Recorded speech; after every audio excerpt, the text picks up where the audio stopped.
History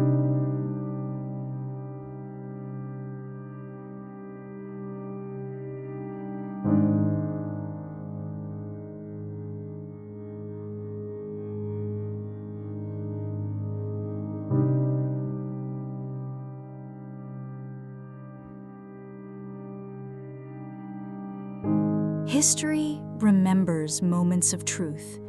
It remembers the faces of those who stood and the silence of those who turned away. Today, the people of Palestine stand at the edge of survival, and the world is watching. From the dust-choked streets of Gaza City to the skeletal remains of Han Yunis, where concrete crumbles under bare feet, from refugee camps in the West Bank, heavy with the smell of damp canvas and human endurance, to aid lines that snake for miles under a burning sun, Palestinians are enduring the unimaginable.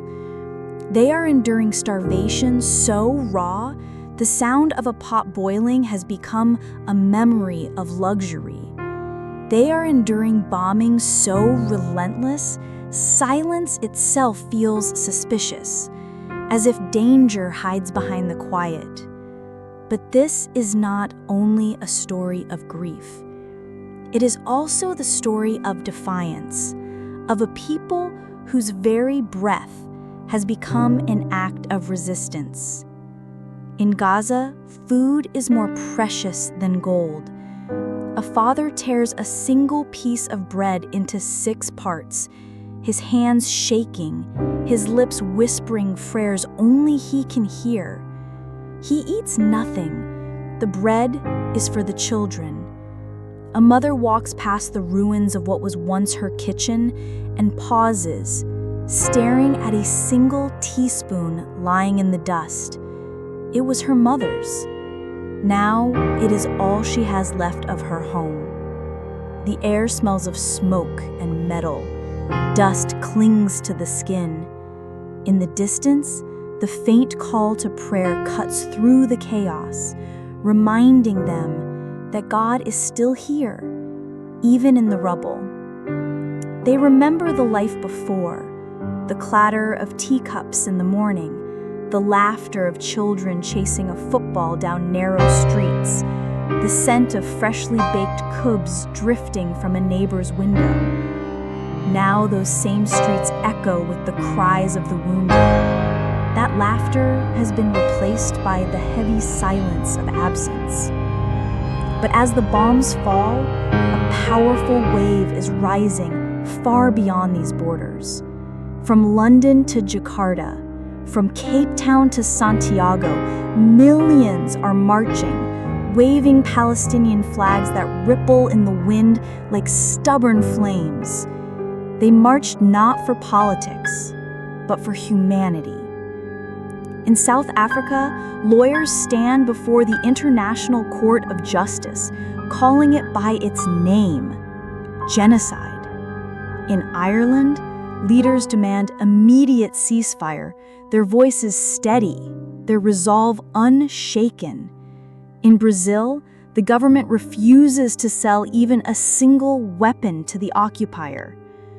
A doctor in London works double shifts and wires every paycheck to Gaza's hospitals. A teacher in Malaysia sits cross-legged on the floor, stringing handmade bracelets, selling each one to buy bags of flour. In New York, students walk out of classrooms, risking suspension to shout for justice. In refugee camps across Lebanon and Jordan, old men and women wipe their tears and say softly, "We are not alone anymore." Sports players lift the Palestinian flag high after victory. Musicians dedicate their songs to Gaza. Churches and mosques light candles and kneel in prayer side by side. People of every faith, every color, every language, proving that compassion has no borders. Social media has become a battlefield of truth.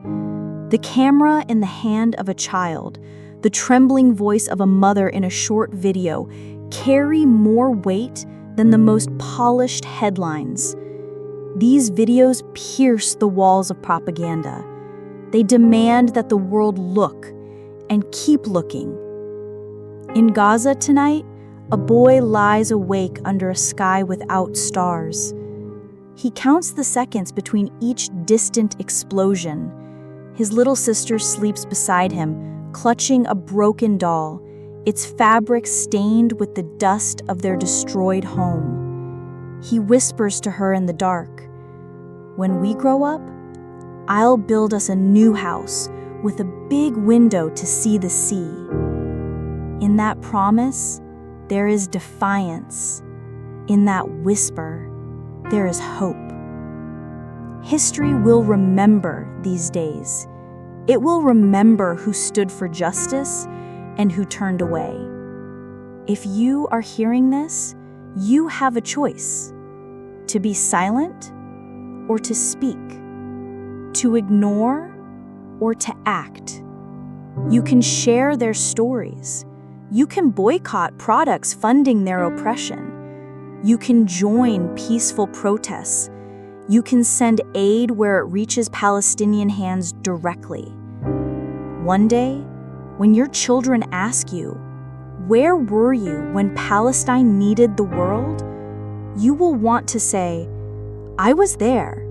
I spoke. I acted. I stood on the right side of history."